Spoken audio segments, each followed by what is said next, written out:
राय साहब, एक और जो एक बहरान की सी कैफियत है सूबा पंजाब, पहले भी आपसे हमने रहनुमाई उसके ऊपर हासिल की थी। अब एक मामला आ गया, जाहिर बात है यहाँ चीफ मिनिस्टर का इलेक्शन हुआ, उसके अंदर जो डिसेंडेंट्स थे उन्होंने वोट किया, फिर जब बाकायदा तौर पर इलेक्शन कमीशन ने उन्हें डी सीट कर दिया 25 के करीब लोगों को। अब उन 25 लोगों के डी सीट होने के बाद सूरत हाल आपके सामने है कि जो रूलिंग पार्टी है या रूलिंग अलायंस है उसकी मेजॉरिटी नहीं रही। ऐसी सूरत हाल में पहले तो ये रहनुमाई फरमाइएगा कि कोई भी वज़ीर आला या वज़ीर आज़म जब वो माइनॉरिटी गवर्नमेंट में चला जाता है या वो अपनी अक्सरियत खो देता है, उसके इख्तियारात के हवाले से कहा जाता है, पूरा एक बयानिया बनाया गया है पाकिस्तान तहरीक इंसाफ की जानिब से कि ये गैर कानूनी गैर आइनी इख्तियारात इस्तेमाल कर रहे हैं वज़ीर आला, ये तो वज़ीर आला रहे ही नहीं। अब ऐसी सूरत हाल में कानून क्या कहता है सर?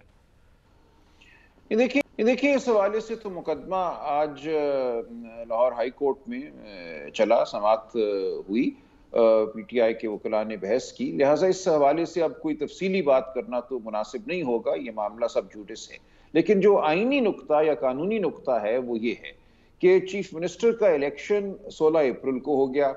उस इलेक्शन में 197 वोट पड़ गए कामयाब होने वाले उम्मीदवार को। उन 197 में पीटीआई के 25 मुनहरिफ अराकीन भी शामिल थे।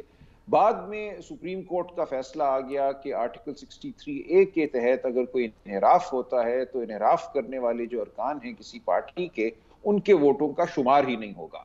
अब सवाल ये खड़ा हुआ है, और जो अदालत आलिया में और उसके बाद गालिबन अदालत उज़्मा में जाएगा, कि जो फैसला सुप्रीम कोर्ट का आर्टिकल 63A के हवाले से आया, एक एडवाइजरी ओपिनियन जो आई, उसका क्या इतलाक पहले से होगा, माजी में जो हो गया 16 अप्रैल को जो वाकया हो गया इलेक्शन का, उस पर भी उसका इतलाक होगा, या ये कि ये आइंदा के लिए इसका इतलाक होगा?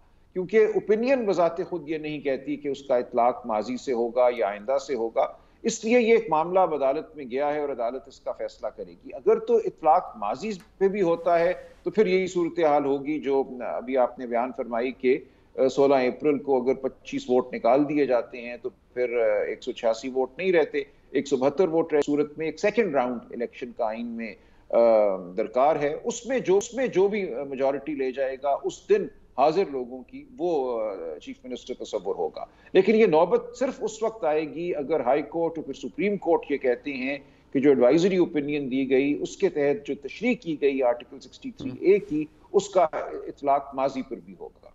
ठीक सर, एक टुवर्ड्स द वेरी एंड एक मामला अभी तक इलेक्शन कमीशन में भी है। पाकिस्तान तहरीक इंसाफ कह रही है कि लोग डी सीट हो गए तो जो रिजर्व सीट्स के ऊपर नेक्स्ट कैंडिडेट्स हैं उनको फौरी तौर पर आ जाना चाहिए। वहाँ पर एक तावील ये भी पेश की जा रही है फ्रॉम द ऑपोजिट साइड कि नहीं, ये उस फार्मूले के तहत एग्जैक्टली इसलिए नहीं हो सकता कि अब जो एग्जिस्टिंग मेंबरशिप होगी पार्टी की, रिजर्व सीट का तनासुब भी उसी से निकलेगा।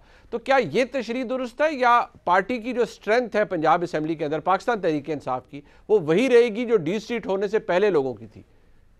जी, ये भी एक दिलचस्प आईनी सवाल है, पहले ये गालिबन कभी नहीं उठा। लेकिन जब इलेक्शन हो जाता है डायरेक्ट सीट्स का, लोग हल्कों में इलेक्शन लड़के आ जाते हैं, तो उस वक्त तनासुब देखा जाता है कि किस पार्टी का क्या तनासुब है हाउस में, और उसके मुताबिक जो रिजर्व सीट्स हैं ख्वातीन की या अक़लियतों की, वो मुख्तलिफ पार्टियों में बांट दी जाती हैं।